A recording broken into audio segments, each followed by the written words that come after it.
상상해보세요. 총성이 들리지 않아도, 미사일이 날아오지 않아도 세상이 멈추는 스위치가 있습니다. 그 스위치가 어디냐? 바로 호르무즈 해협입니다. 지금 미국과 이란이 충돌하면서 이 해협이 흔들리고 있습니다. 그리고 그 순간 기뢰라는 단어가 떠오릅니다. 오늘은 기뢰가 실제로 터졌냐보다 더 무서운 이야기를 하겠습니다. 기뢰가 있을지 모른다는 공포만으로 유가, 물가, 한국 경제, 그리고 세계 경제가 어떻게 흔들리는지 순서대로 보여드릴게요. 호르무즈 해협이 왜 중요하냐? 여기는 바다 한가운데가 아니라 전 세계 에너지 흐름이 지나가는 목줄입니다.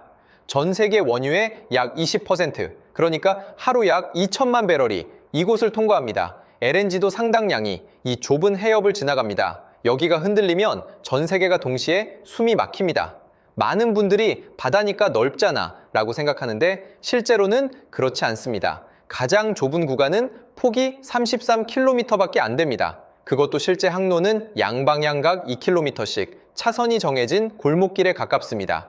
이란은 북쪽, 오만과 아랍에미리트는 남쪽, 그 사이를 수백 척의 유조선과 화물선이 매일 지나갑니다. 그래서 작은 위험 신호 하나에도 배들이 줄 서고 우회하고 멈춥니다. 실제로 3월 1일 기준 로이드 리스트 인텔리전스 보고에 따르면 호르무즈 해협을 통과하는 물류량이 평소 대비 약 70% 가까이 급감했다는 분석이 나왔습니다. 전쟁이 본격화되기도 전에 이미 해협이 사실상 마비 수준에 가까워진 겁니다. 기뢰의 무서운 점을 한 문장으로 말하면 이겁니다. 기뢰는 크게 티가 안 납니다. 그래서 공격이 시작되기 전에 항로가 먼저 멈춥니다. 왜냐고요? 기뢰는 있다 없다를 즉시 확인하기 어렵고 한 번 사건이 나면 손해가 너무 큽니다. 유조선 한 척에 실린 원유 가치만 해도 수천만 달러에서 수억 달러입니다. 거기에 선박 자체 가치, 인명 피해, 환경 오염까지 고려하면 감당할 수 없는 수준이죠. 선사 입장에서 계산이 이렇게 바뀌어요. 지금 지나갔다가 혹시라도 터지면 그 손해는 누가 감당하지? 보험이 커버해줄까?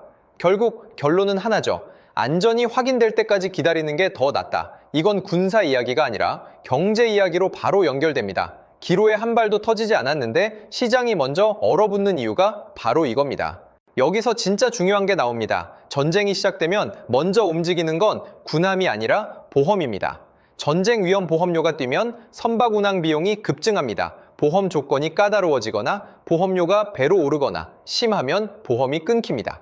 실제로 과거 2019년 호르무즈 해협에서 유조선 공격 사건이 있었을 때 전쟁 위험 보험료가 10배 가까이 뛴 적이 있습니다. 하루 수백 달러 하던 게 수천 달러로 뛰었죠. 그것도 보험사들이 보험 가입 자체를 꺼리면서 선택지가 극도로 줄어들었습니다. 그러면 배는 움직이지 않습니다. 우회하거나 대기하거나 출항을 미룹니다. 이 순간부터는 기뢰가 몇 발이냐가 아니라 그 바다를 지나가도 되냐가 핵심이 됩니다.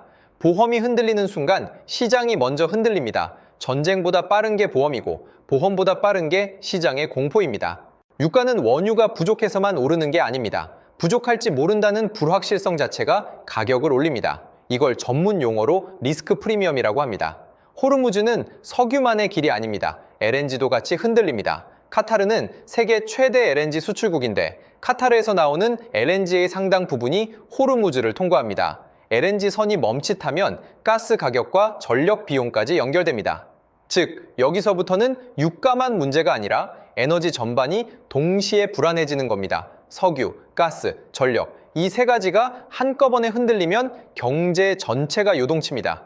과거 사례를 보면 1980년대 이란 이라크 전쟁 때 유조선 공격이 이어지자 유가가 2배 가까이 뛴 적도 있습니다. 1990년 걸프전 때도 유가는 급등했죠. 역사는 반복됩니다.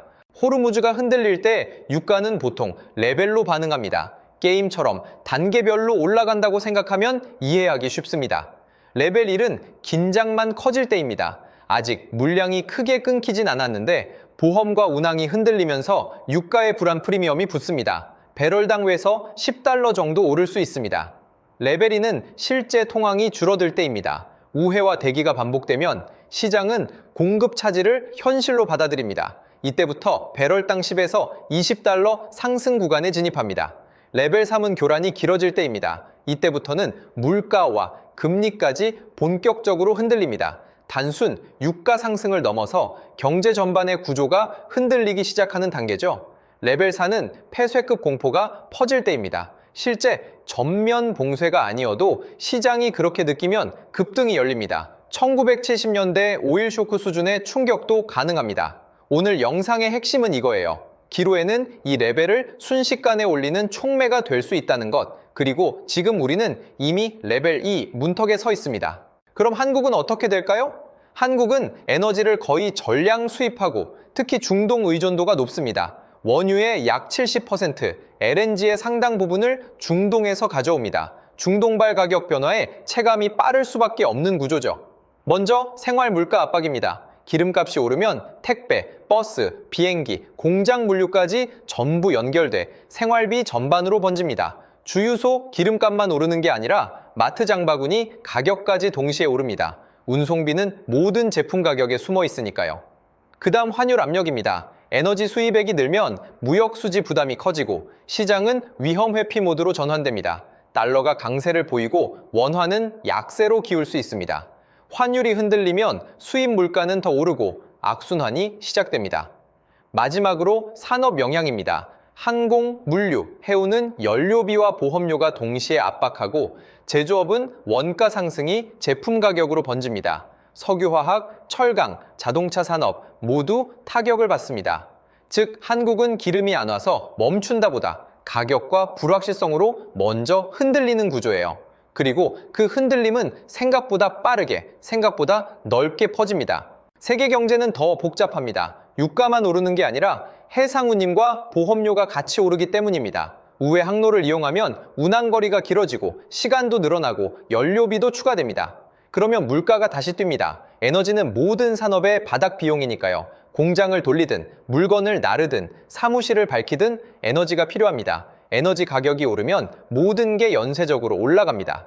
중앙은행은 곤란해집니다. 물가가 다시 살아나면 금리 인하를 쉽게 못합니다. 경기를 살리려면 금리를 내려야 하는데 물가가 뛰면 금리를 내릴 수가 없죠. 금리 경로가 꼬이면 기업 투자와 소비가 둔해질 수 있고 금융시장 변동성도 커지기 쉽습니다.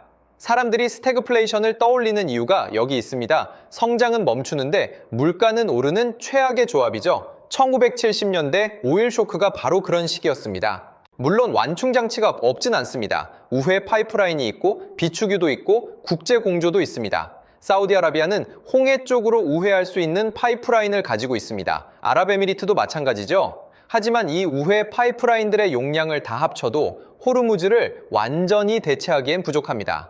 비축유는 시간을 버는 카드입니다. 비축유는 위기를 완화할 순 있어도 해결할 순 없습니다. 국제 공조도 마찬가지입니다. 미국이 전략 비축유를 방출할 수도 있고 국제에너지기구가 공동 대응할 수도 있습니다. 하지만 이것도 근본 해결책은 아닙니다. 그래서 시장이 보는 포인트는 하나예요. 얼마나 오래 흔들리느냐, 시간은 경제 충격을 키웁니다. 일주일이면 버틸 수 있지만 한 달이면 흔들리고 석 달이면 무너질 수 있습니다. 이제부터 뉴스에서 5가지만 체크하세요. 이게 흔들리면 유가도, 한국도 같이 흔들릴 가능성이 큽니다. 첫째, 전쟁 위험 보험료 급등이나 보험 취소 기사, 보험이 흔들리면 배가 멈춥니다. 둘째, 유조선 LNG 선의 대기 우회 증가, 3월 1일 기준 이미 70% 감소했다는 게 현실입니다. 셋째, 선적 보류 중단 소식, 배가 항구를 떠나지 않으면 공급이 끊깁니다. 넷째, 해상 운임 급등, 운임이 뛰면 물가도 뜁니다. 다섯째, 비축유 방출이나 국제 공조 언급 빈도, 이게 나온다는 건 상황이 심각하다는 신호입니다. 결국 핵심은 이겁니다. 이 전쟁이 어떻게 흘러가느냐에 따라 세계 경제의 향방이 결정됩니다. 빠르게 끝나면 충격은 제한적일 겁니다. 하지만 길어지면, 특히 호르무즈 해협이 지속적으로 마비된다면 우리는 1970년대와 비슷한 경제 위기를 다시 겪을 수도 있습니다. 지금은 아직 초입니다. 하지만 70% 물류량 감소라는 숫자는 이미 심각한 신호입니다. 앞으로 일주일, 한 달, 석 달, 이 기간 동안 상황이 어떻게 전개되는지 우리는 계속 지켜봐야 합니다. 그리고 이건 먼 나라 이야기가 아닙니다. 한국 주유소 기름값, 마트 장바구니 가격, 전기요금, 이 모든 게 호르무즈 해협과 연결돼 있습니다. 여러분은 어떻게 보십니까? 댓글로 의견 남겨주세요. 오늘 내용이 흥미로우셨다면 구독과 좋아요 부탁드립니다. 시청해주셔서